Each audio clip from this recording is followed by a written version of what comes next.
Assalamu alaikum wa rahmatullahi wa barakatuh. I know we have a lot of questions, but before we get to the questions, there's an announcement that I have to make. And in order for me to make the announcement, someone has to be here. Huh? It's not, sadly. It's fine though. It's a, it's a, it's a good cause, bidnillah. So let's do this. Let's take it. Never mind. Okay, I'm ready. So inshallah, my announcement is ready. What we want is this is going to be June 23rd. You are going to experience a historic, once in a lifetime, or the first in a lifetime, amazing tour of the Quran in North America. Over 35 cities, meaning 36 cities are going to be covered in this, in 12 days. If you can go to every single one, barakah. Take me with you. If not, if you can't go to all of them, I will see all of you here on the 23rd bismillah at 7. I asked earlier how much it was, and we were told $30. And alhamdulillah, if you are a student, you can put student IR when you're purchasing. When you're purchasing the ticket, when you scan the barcode, can a student actually try it? See? Someone try, bismillah. Who can try for us? So scan the code, put student, and you will get 50% off. طيب? So do you have to be a student? So it depends. Will you have an answer for why you scammed $15 in front of Allah on the Day of Judgment if you're not a student? If you have the answer, or you could say I'm a student of life and I'm currently failing, I'm currently failing at life, That's what it is. Life is getting to me. But inshallah, it is $30. We know where we're at. We're in Silicon Valley. We are in Los Gatos. If you've made it out here, inshallah, you can get that. طيب, that is going to be next week. That is just my announcement. Us? Now, questions time. Anyone? Do you guys have questions? Come next week, inshallah. Number 5, because my plan when I went to Salah, I was like, when I come back, I'm going to cover the 5th point.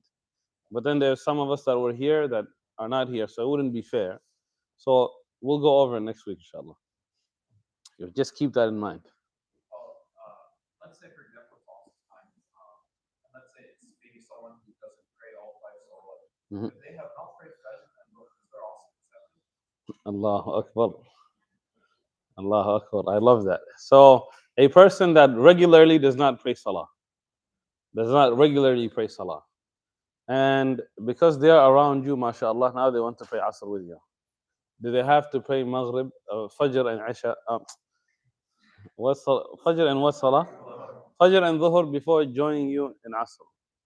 Inshallah, let them first start praying that Asr. Let them just pray it. You don't want to tell them, hey, you can't pray with me until you pray Asr. You pray Fajr and Dhuhr, and then it's like, okay, you know what? I'll continue the way that I am. We'll try again another time. So let them actually just pray that Salah. Let them try to also pray Maghrib. Then let them try to pray Isha. And then afterwards, just tell them, hey, today you pray 3 of them on time. We should make up the other 2. All right, and let's see if we can get them to make up that other 2. If they don't, okay, we missed it. Let's make sure tomorrow we don't miss it. All right, so for someone in that situation, we wouldn't necessarily give them the Islamic ruling. What we want them is for them to get to the base of actually praying the Salah.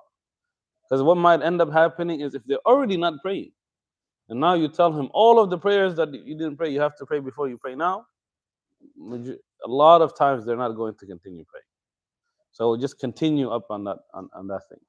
So that would be the way like I would handle that situation. Like, let's get some from the sisters.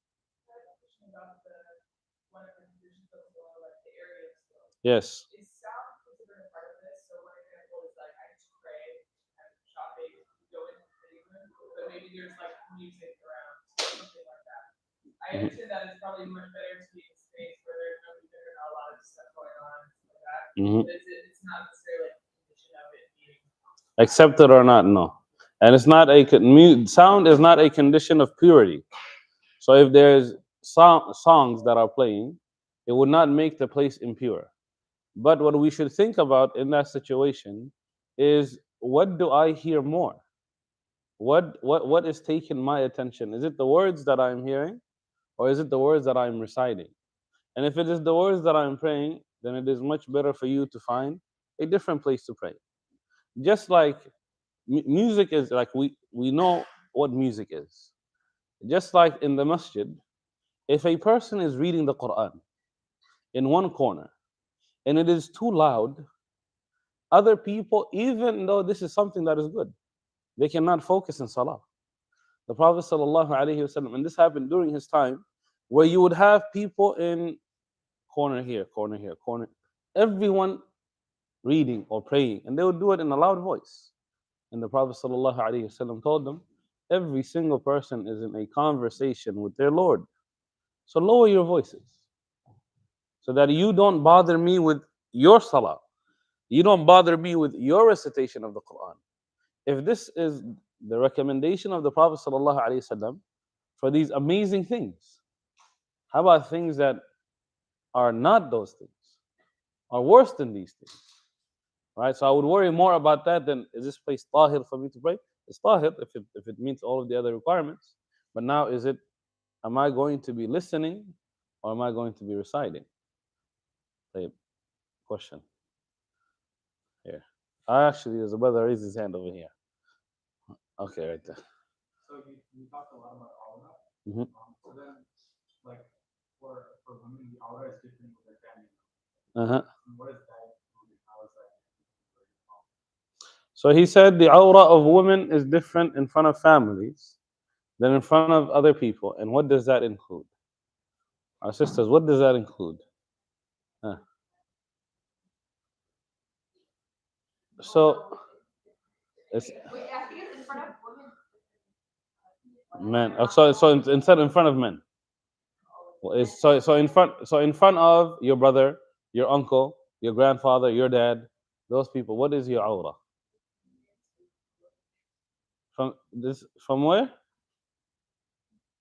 I heard she said from here to your knees. That's what she said. That's what she thinks. What do you guys do? Don't try to tell me the Islamic, like what's the ruling, but tell me what you personally do. So is that the only thing? Is that for everybody? Just not cover the hair. T-shirt. Just straight brother father. That's it. So like a t-shirt and pants. Right? Huh? From here. Neck down basically. So that's what she, anybody else? I so I live in a house with seven, used to live in a house with seven brothers and one sister. Right? So I have one sister. And so, and also if you add my dad, now there's 9 men inside of the house, right? Or 8 men inside of the house. And yeah, what she would wear is you guys know what a bati is? There you go. She'd wear like the sheets, right? That's what she would wear. Sometimes like it would depends. Is it short ones? Like usually it's like up to here, right? And I think again this goes for our. The question is more for, I think, for our sisters than our brothers, and it's, what do you actually feel comfortable doing? You don't have to cover. Like I don't think any woman covers her hair in front of her dad or her brother. I don't think so. So I would just leave it up to that. Now for us, on the other hand, if our sister, like what should we expect her to cover, is what they have said. Does that answer your question? So if it even goes, not even just my sister, my mother, and so on. Like one thing, I think rarely would I see my mother's hair. Very rare. All right, and my mom is very young, mashallah. All right, so like she would always cover her hair. It didn't matter if it was just people or no people. right? The only times, like, so you could be there where you would cover your hair, or you could also be where, like, okay, I don't cover my hair, like my sister. She wouldn't cover her hair in front of us. But for you, you just have to understand this is like, what can I see, right? And again, the best from here all the way down should be covered. Did I answer everyone's questions? Ah,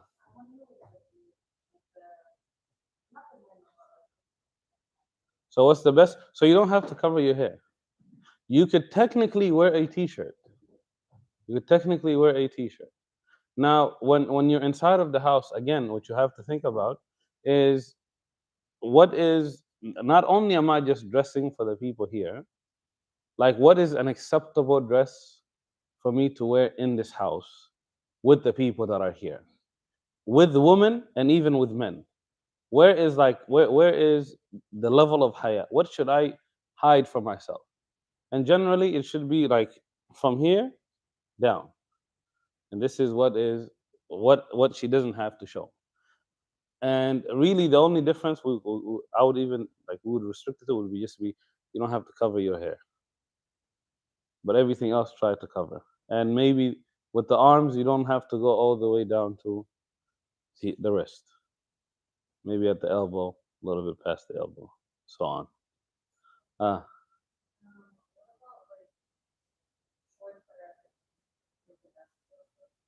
again, if this is, if you feel comfortable, Bismillah. Right, if you're inside of your house and nobody's going to see it, go ahead. Or if you wear pants that go down, go ahead. They're not as strict as when we are outside or when there are people that are not our mahrams, people that are our family members. Any other question? Let me get there and I'll go to you. But the guys also have rules too. Like for example, when a lot is like what our aura is, Uh-huh. you can't expose our aura at home either. So the aura can never be exposed except to one person. That's it. Not to you, and not just like this is for men, right? Your aura, to majority of your aura, cannot be exposed. And I see, like, sometimes I would talk to people and they would say we're going to like an all girls thing, and they would expose their aura. For to them, you cannot expose your aura. No one can you expose your aura to except one person, the spouse. So for the men, same thing. When we're inside of the house, we shouldn't say, I just have to cover from the knee. I wear shorts and pull them all the way up. Don't do that. Yeah, don't do that. Pull it all the way up to the navel. Babe, your question. So it's well known that for men it is highly recommended that we uncover the ankles. But I read in a hadith somewhere that you're supposed to leave the ankles uncovered unless you have a valid reason to cover it. So what would be the valid reason? Would be like if in today's clothing market, you get pants that are going up to past the ankle, you can fit properly, and you're not touching the dress. Is that a valid reason, or is that still invalid? So, you're saying we have to cover our ankles? No, uncover it. Leave, like, So, show your ankles as a man. so as a man, I think I think very few people in the world have seen my ankles. Crazy concept to me, right? Again, always, and I think I have very nice looking feet, but still cover myself. But I think so. It, I've never actually heard this before, that we have to show our ankles. So not show, but the pants can't go past the ankle. Okay, so that's a different thing. Yeah, sorry. So our clothing as men should not pass the ankle. The Prophet ﷺ says, whoever wears it past the ankle out of kibr, half of that, whatever's below the ankle is in the fire. And that also means the feet. That also means the person. So our dress cannot go past our ankle. But this is only if you do it out of kibr.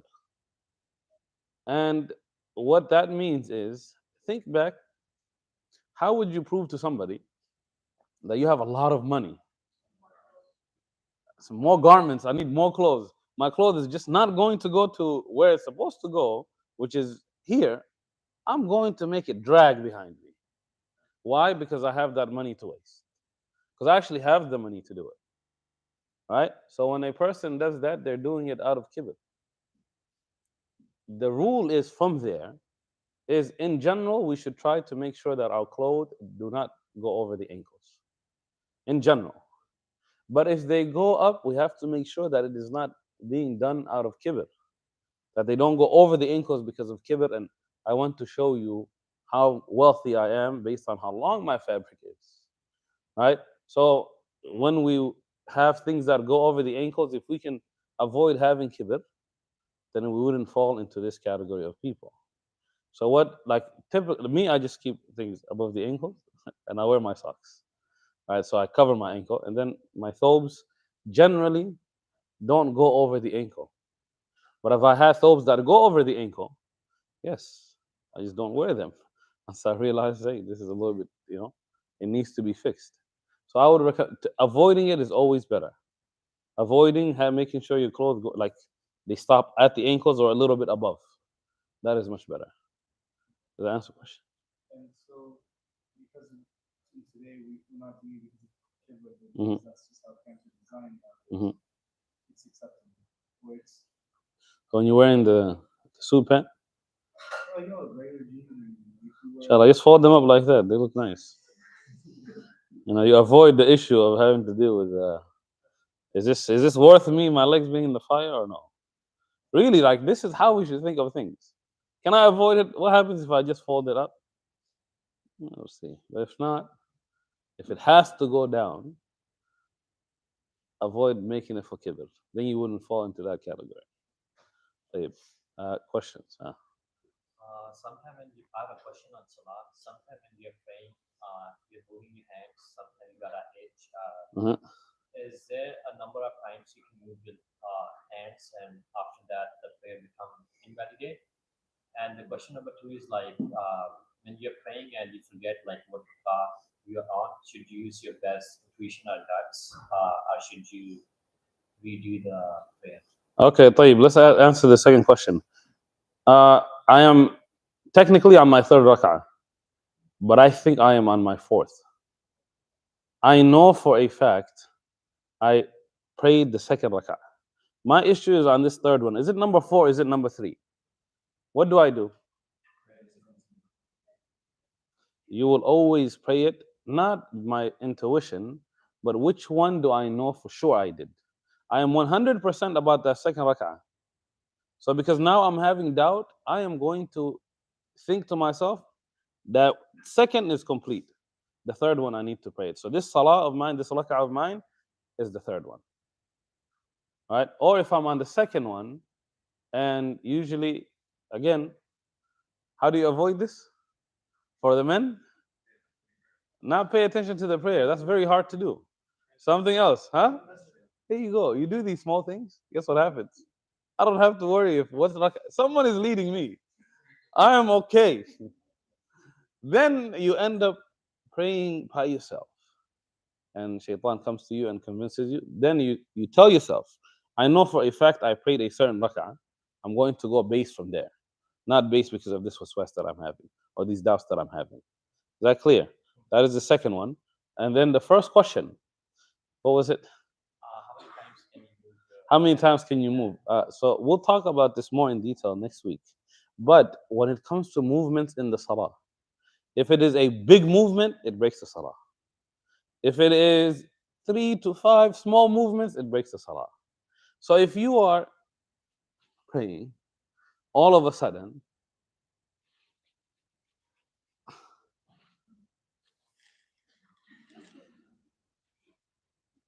inshallah, just go wash yourself and start again. All right, do something. But if it's just like I'm praying and then one time I go like this, I'm okay, I have to pray. This wouldn't invalidate it. But we'll talk about things that invalidate the salah next week, inshallah. Our sister had her hand up. So I just wanted to where, let's say I'm praying, right, I'm on my second rak'ah and sit for the tashahhud. For whatever reason, I get up Mhm, and I realize, oh, I forgot to sit for the mhm. I finish the salah and then I pray. No, Is that not right? Okay. If you go back down, congratulations, you have finished your salah. You have to start again. If you miss the second tashahhud and you sit down, your salah is now invalid. You just continue. You skip that stage now. You've passed that stage. You went to a pillar of salah. And the pillar of salah can never be backtracked for a sunnah. And that sitting is sunnah. That second one only. It is sunnah. So if you miss it and you go, you just stay up. Now the question of sujood as-sahw comes. Do you do it before or do you do it after? In the Hanafi madhab, you do it after. In the other madhahib, there's options before or after. Generally, me, I would do it as soon as I finish my tashahhud and I make my dua. I'm going to say Allahu Akbar, Allahu Akbar, Allahu Akbar, Assalamu alaikum, Assalamu alaikum. Does that answer your question? No, so you do say sahw before you finish the salah. All of this next week, inshallah. But let's get some of the questions out of the way. Go ahead, go ahead. I've heard that saying salam once technically is above the sitting a prayer. Uh-huh. So in the Hanafi madhab, you say salam first, and then you move to stuff. So like sitting a prayer can be. Already over? Yeah. So then the question you're trying to ask is, do we even have to do sahw? No, I know we have to do this. I mean, All right. No, so this is the discussion the scholars have on this part of salah. When do you actually do it? When is it required for you to actually do it? There are some that only restrict it to if somebody, for example, forgot to recite Surah Al-Fatiha, which is a pillar of salah. Then they remember, so they have to go back to that moment of where they were supposed to recite Fatiha. For this, you go and you make sujood as-sahw. But for somebody, for example, in the example our sister gave, say this is a sunnah act and it doesn't need to be made up with that sujood. So then to the salah of afterwards, you go back to what am I doing it for? Is it for the pillar of salah or is it from the sunans of salah? If it's from the pillar, then why am I doing it after salah has ended if I'm already out? Then the reasoning for it after, it's not part of the salah. So this sujood sahw is not part of salah, but it is an expiation for what you did. So it would be like the istighfar that we do after, but this is what was legislated for the mistakes of prayer. So that's how they like you would look at it. But again, we'll talk about sujood sahw next week, inshallah. Isn't it better to just, when I'm in a situation where I say, did I read my, like, how am I third one? Mhm. There's a pause. Isn't it better to just sit down, finish your prayer, and then redo your entire prayer again? If you can, that is you if you can, right? But a lot of times, if that is the case, we are going to be praying salah every 24 hours. From one to the next, I'm like, yeah, Allah. Especially for us that are not praying in the masjid where no one is leading us, it will come. So when it comes, it becomes very difficult for me to say, let me stop, let me get out of salah and do this salah again. Right? And if I can tell like I know I prayed, and these conversations are going to happen. So when they happen, how do I quickly, what rak'ah are you on? I know I prayed the second one. I don't know if this is third or fourth. I'm going to pray third. That's how long it should take. It shouldn't be, actually, can this be my fourth one? Can this be my third one so I can finish? And then you go back and forth, you feel guilty about it. It shouldn't be like that. It should be there's doubt that's coming. Like, let me go backwards. Let me go to that second one I did. This is my third one. Is that clear? Hopefully that's the question. Bismillah. Sorry. So what about I wear shorts, but you know, the shorts they also come like my head. What I do is I wear tights. So you can see like the lining of like my knees, you know. It's comfortable just for Personal opinion here. Tights for men is crazy. That's personal opinion. Wild to me. But if it does, if it shows like if it's actually tights and it just shows your body, does that fulfill the conditions of Awrah that we said? Yes or no? So then it means that you cannot pray in those. Okay, you can't pray them.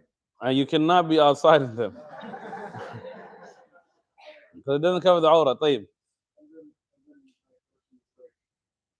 I've got family, tias and abuelitos that they've known me since I was like, they paid me. Yeah.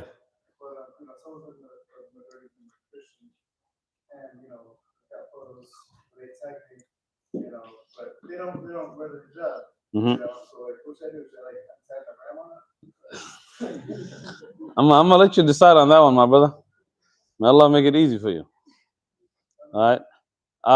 Again, think about what would that lead to in terms of my relationship with them. How are they going to feel? And I know that like a lot of us are thinking, what's the big deal? It's a picture. All right. But especially to older people and even regular people, like young people, there are some things where like Shaitan knows what to do. So he'll come and he'll be like, you see what he did? First, he's of a different religion. Now he's not even letting you tag him in the pictures, right? So then, what does that lead to? And is that something I can avoid by just ignoring it? That would be better, right? But again, you decide, inshallah. Does that make it easier or harder for you? And just deactivate the whole thing. Right? Can't fix the situation. Done. Nah. Allah make it easy. Any other questions? Bismillah. What do you do when when you swim? I get a question from men.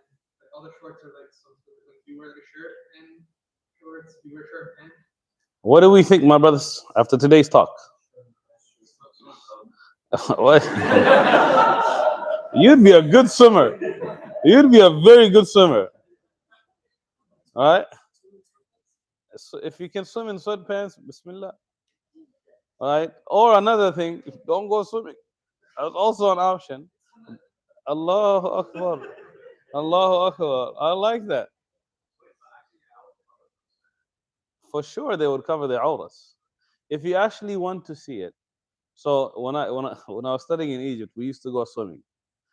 The people that were the best dressed for swimming, like all the Muslims, were the Afghani brothers. And they would wear their pants that they wear for the thobe.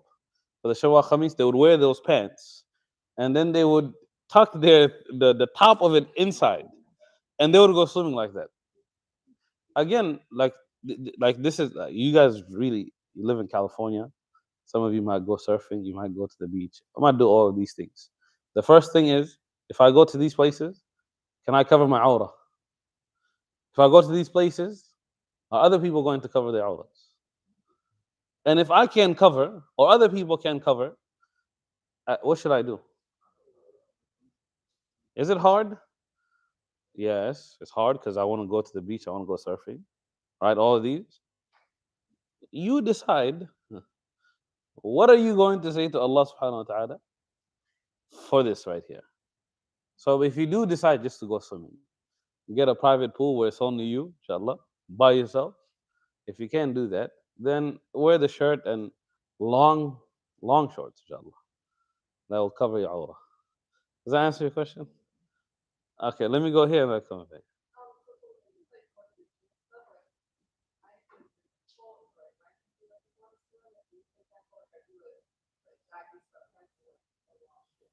Mhm.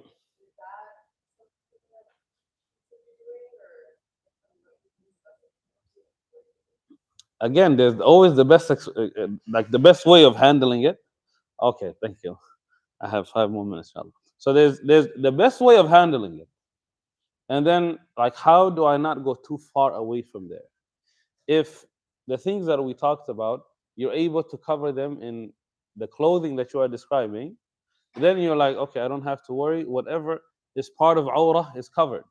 The two conditions are met. Therefore, I can use these.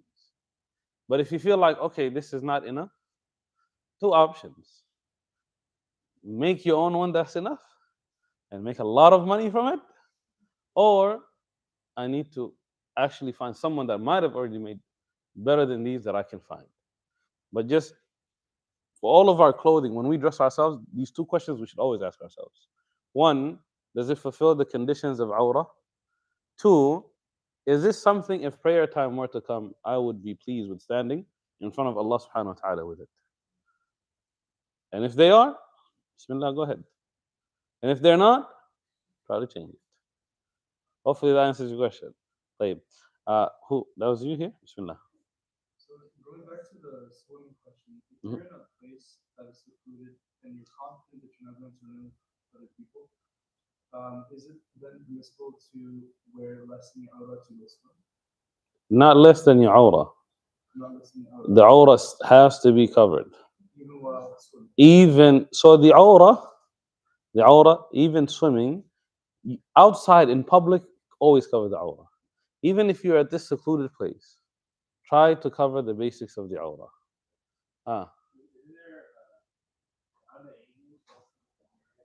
So not only that, you know, there was a question that was asked on sleeping naked under a duvet, under a blanket, and the person asked in terms of, no one sees me, my room is locked, and can I just sleep with the cover? And the sheikh, the way that he responded, he was like, you shouldn't just worry about people coming and seeing your awrah. When we sleep, a lot of times the duvet is going to come off. A lot of times the blanket will come off. It gets too hot, we'll throw it to the side. Is this really a state that you want Allah subhanahu wa ta'ala to see you in? Is this what you would be pleased, like showing yourself to Allah in this manner? The only times that we are expose ourselves, which is when we use the bathroom and when we take a bath, we were told to even hurry in those times. And every time we use the bathroom, we come out and we say what? غفرانك. What does that mean? Allah forgive us. For what? What did we do? We are answering the call of nature. Allah created this in us. Why are we asking Allah to forgive us? Huh? So we are in a place in which our aura is being exposed, in a condition in which we cannot remember Allah subhanahu wa ta'ala. For that time passing, we are coming out and saying, Ya Allah, forgive us. If this is how it is in those times, how about when I'm sleeping and it might go on for hours, it gets hot and I take it off? So, we know Uthman ibn Affan, radiallahu anhu. We know that the angels were shy in front of him. We know this about him, right? The Prophet sallallahu alaihi wasallam told his wife Aisha, should I not have some shyness in front of the man that the malaika are shy in front of? So the question comes, what does he do for the malaika to be shy in front of him? And what a lot of scholars say about him is he would feel out of everybody in the moments that he would try to use the bathroom and his aura would be exposed. He would do it in such a manner in which he would try to hide himself even in those places. Because of this, the malaika are like, this is someone some shyness we have to feel in front of him. So when we think about, I'm in a secluded place, I'm away from people, nobody is going to come, I should at least cover my aura. Because I know Allah is watching me, therefore I should uncover it. Should I go to bed naked? For sure not. Even if I know no one else is going to come. Because this is not, again, this is not part of having hayat. Right? So even in that place, the aura needs to be covered. And especially in a place where potentially someone might come. And now they see without your aura. طيب, inshallah, we are going to finish here. I don't see any hands. Okay, طيب, you've raised. Just have a question about, like, when you go surfing, Uh-huh. I consider enough Is wetsuit covering enough and not showing enough? Yes or no? Huh? The skin tights, huh? So we got to get the thicker ones. So if it shows, you're gonna All right, my brothers. Fear Allah as much as you can. Allah make it easy. So if I ever go surfing, I should never see any of you guys there. Don't ask me why I'm there, though, inshallah. No, you see me in a thobe, that would be crazy. Surfing on a thobe. Again, I just avoid the water in general. Just let I just avoid the water. Just let it be in its place. Allah subhanahu wa ta'ala created it for a purpose. And that is not for me to be there. Last question, Bismillah. When you're praying, at least cover one of the shoulders. Try to cover at least one of the shoulders. And this is only for the brothers. Okay, last question here.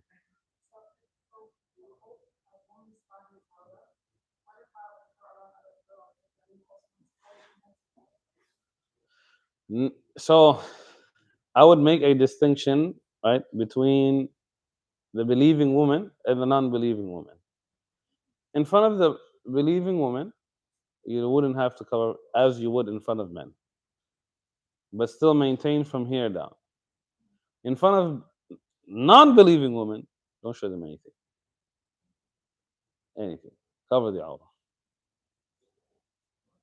Are we clear on why? Is that the question that's going to come? Ah.